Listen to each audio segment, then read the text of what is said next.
Hi, welcome back to Reading with Money. I'm Money, and today I'm doing a tag. I haven't done a tag in a while. I saw Mel from a book fiend named Mel doing this tag a few months ago now, and I saved it because I was like, one day I'm gonna want to do it. So this is the, what was it called? The reading taste tag, and it was originally created by Harriet Rosie. I'll leave her original video linked down below, as well as Mel's, because that's the one I saw originally. So basically this is a tag to talk about your reading tastes, and since there are a few new subscribers to my channel, I thought it would be a good idea to let you know what you're in for, I guess.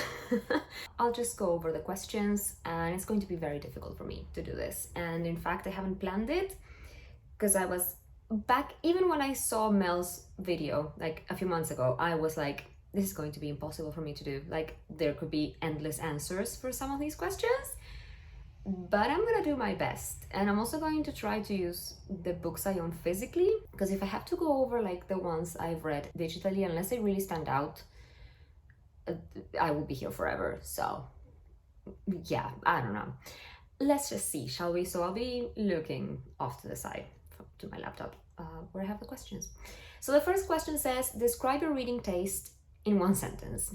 I would say I like almost everything, but also I'm very specific about what I like.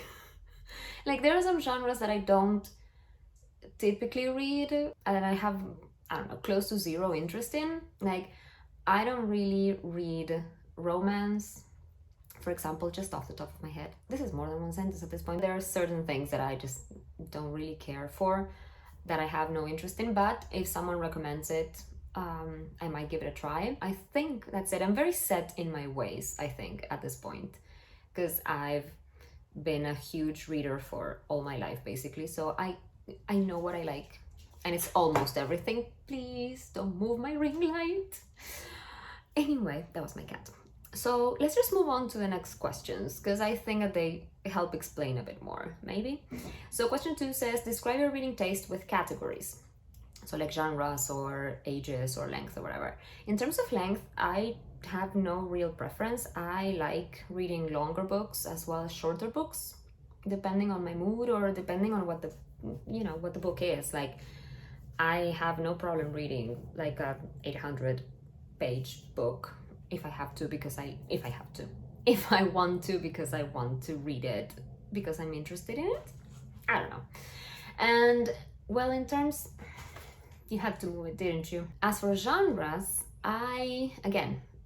apart from romance, I read almost everything. I would say my favorites are fantasy and magical realism, but I also really enjoy science fiction, historical fiction, and literary fiction in general. I like a good mystery or a good thriller every once in a while, horror even. And in terms of age, I'm an adult, and I don't tend to read a lot of young adult anymore, unless I am asked to by my sister.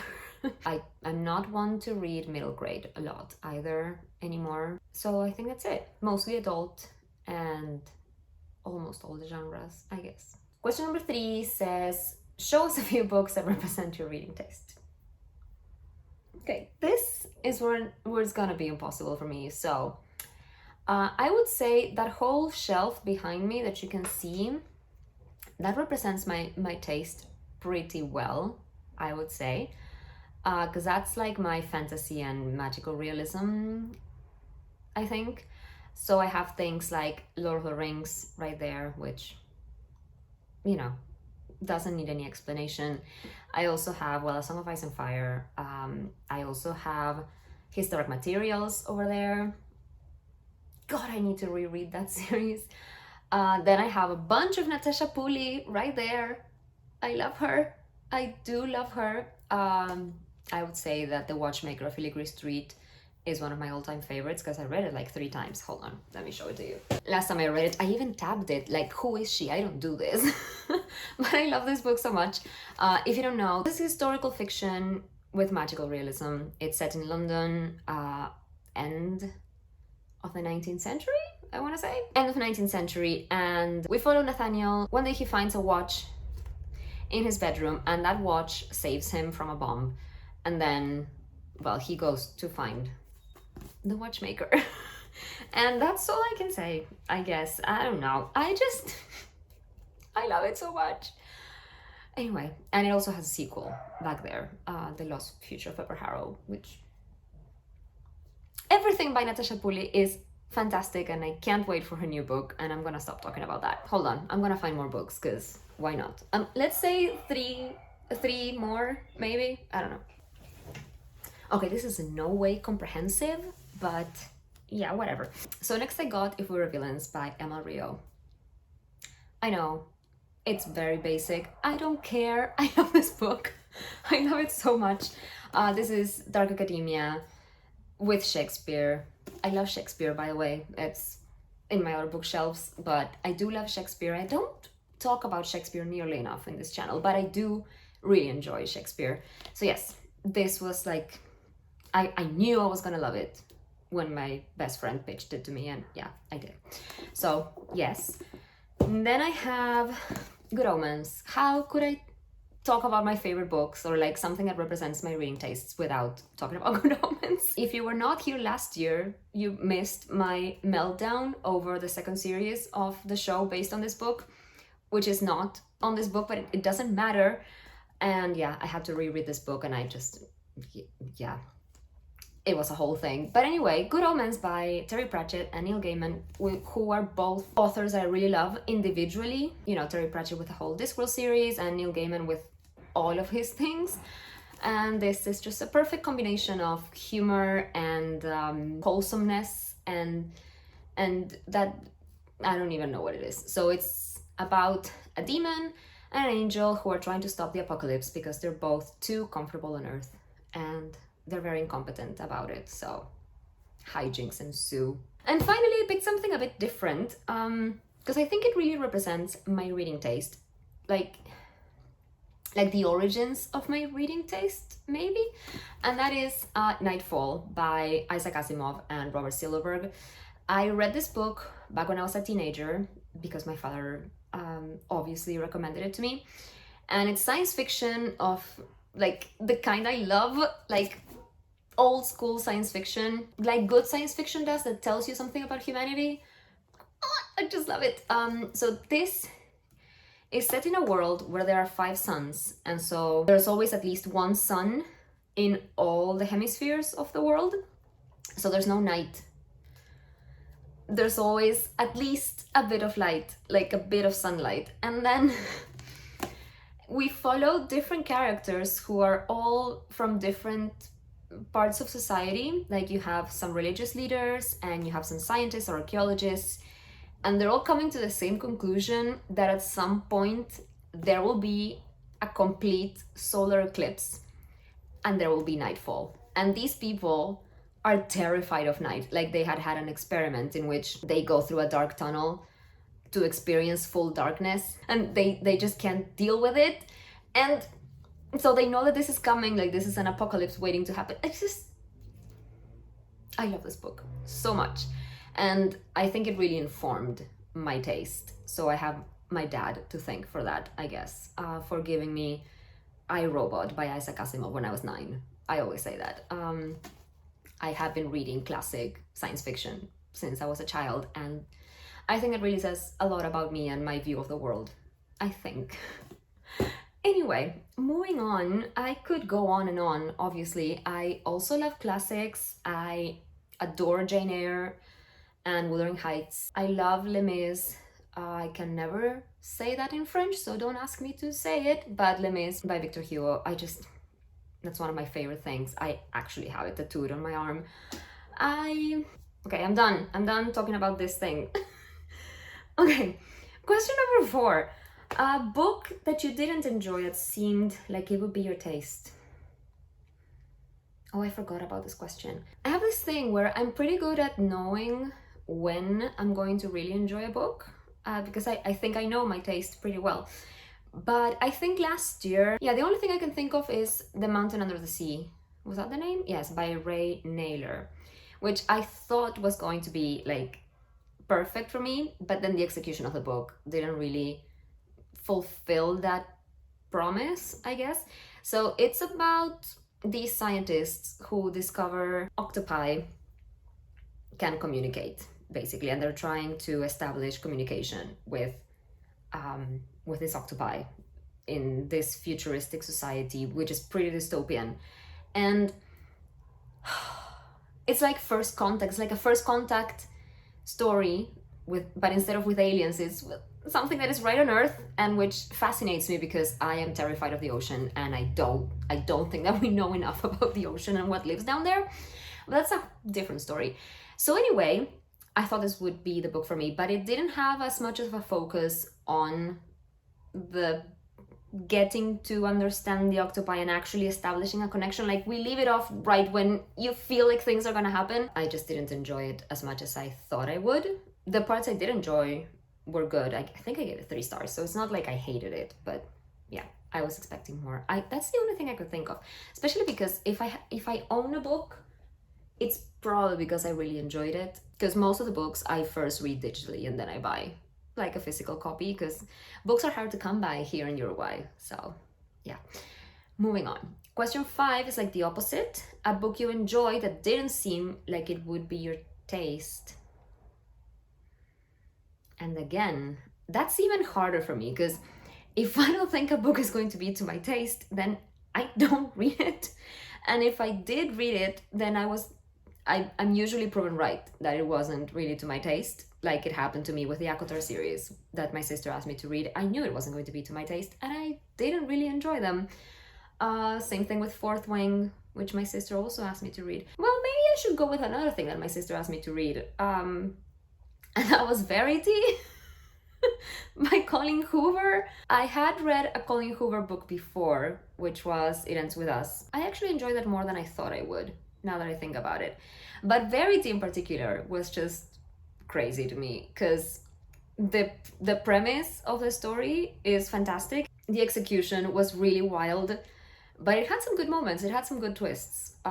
Then the ending kind of ruined it, I think, but that's another thing.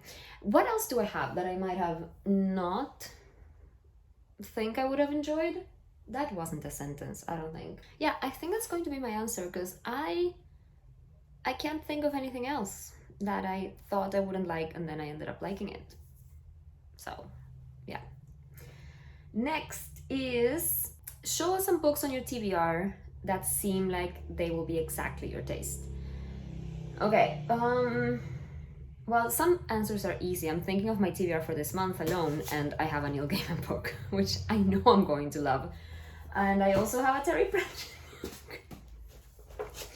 I also have a Terry Pratchett book on my TBR for this month, so I am very predictable. Let's see what I have on my physical TBR that I haven't talked about yet, maybe. Okay, I have this book. I don't think I've ever mentioned that I have this book, but this is Illuminaries by Eleanor Catton. And I think I picked it up on a recommendation by Katie from Books and Things. And it's a huge and I think it's historical fiction set in New Zealand, I want to say. Yes, and end of the 19th century. And I have no idea why it's so big or what exactly goes on here, but it says there's this guy who came to the New Zealand goldfields to make his fortune, and then he stumbles across a tense gathering of 12 local men who have met in secret to discuss a series of unsolved crimes. And then he is soon drawn into the mystery, a network of fates and fortunes that is as complex and exquisitely patterned as the night sky, which I guess why the Luminaries is... I don't know if there's magical realism in this too. I can't remember right now. And it has been sitting on my shelf for a while, and it is 832 pages long. And I think I should read this. I think I should read this soon, now that I've just, rediscovered it. Not that I have that many books, but I just recently reorganized my shelves, and yeah, this has been sitting pretty prominently there. So I think I'm gonna have to tackle this at some point, but it's a big book, so I don't know. So yes, this would be one. And let me see what else I have on my TBR, like maybe that is coming out this year, maybe. There's a lot of new books by some of my favorite authors that I haven't read yet. I know that Katrina Ward, who wrote The Last House on Needless Street, which I also have up there somewhere, and Sundial, both of which I loved, has a new book that I haven't read yet. Looking Glass Sound, I think. Natasha Pulley has a book coming out this month. Oh my god, it's already... Natasha Pulley, my favorite author again, has a science fiction book coming out this month, and I cannot wait. So that will definitely be to my taste. What else? Let me try to find something that is not from an author that I have read from before. Oh, I got it. I just remember this book is coming out. So in May, this book is coming out called The Ministry of Time. It's by Kalian? Not sure how to pronounce that name, sorry. Bradley. And it's time traveling, which I don't think I've mentioned, but I do love a good time traveling story. It says, a time travel romance, a speculative spy thriller, a workplace comedy, and an ingeniously constructed exploration of the nature of truth and power and the potential for love to change it. So yes, the thing that caught me is that it mentions, I'm gonna cry, hold on, Commander Graham Gore, who was on the Franklin expedition, which I read a book about it last year called The Terror, and it sparked a whole obsession. So yes, The Terror would be a good example of another book really speaks to my taste, let's say. Oh my god, I'm very excited about this now. I get very excited about books. I can't wait to read this. Just because of that. That's all I needed, basically. Wow, The Terror. Okay, I need to stop thinking about that book at some point, I guess. I think this answer has been rambly enough. I'll probably think of more books later, because, yeah. But anyway, next question 7 is a booktuber you watch who has similar taste to you. I keep mentioning these people in all my videos lately, but I have found that Mel, whose video I watched originally, Mel from a book fiend named Mel, I Cannot Talk, I find that I have similar tastes to her, as well as Kim from Expedition Through Pages. In fact, Kim asked us and Emily from Emily Bith Hall to host this Daevabad trilogy read-along. We have already started, but you can still join the Discord, which I'll link down below. And we're all really enjoying it so far, so yes, I think it proves that we have similar tastes. I think I also have similar taste to Amy from A-Star Reads. So yeah, those 3, I would say, are the ones I've found that have the most similar taste, I guess. Will you let me finish this? And finally, have you always had this taste in books, or has it changed over time? I think, like I said, careful, no! The angle changed is because my cat, yeah, you saw what happened. Has my taste changed? I don't think it has that much. Because again, I grew up reading, obviously, children's books, but then when I was 9, my dad gave me I, Robot by Isaac Asimov, and I fell in love with science fiction, and then I read Bradbury, and yeah, I've always really loved that. And then I got into fantasy. I read Harry Potter, like all of us of my generation, and I read Lord of the Rings, and that really cemented my love of fantasy. And in my teenage years, I read a lot of mystery by Agatha Christie, so I really like mystery because of that. So yeah, I guess my reading taste hasn't really changed that much. I think it might have evolved. I guess I appreciate more genres now. Like I said, I do enjoy a good horror or historical fiction or literary fiction.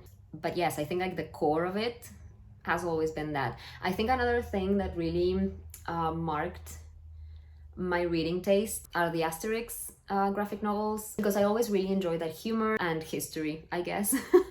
And yeah, then when I was a teenager, I started reading Shakespeare and the classics like Jane Austen and, well, the Brontes and everything. So again, I don't think my reading tastes have changed that much ever since I was a teenager and I went to my English Institute library and I asked the librarian to give me everything, basically. And I haven't really stopped since then. The last thing to do is to tag some people. So I will tag the people who I have already mentioned, I guess. And anyone else who would like to do this tag. Anyone from the Rhodes team, you're welcome to do this tag. I will link their channels down below. I'll tag them down below because I will probably forget someone. So I'll just link everyone down below.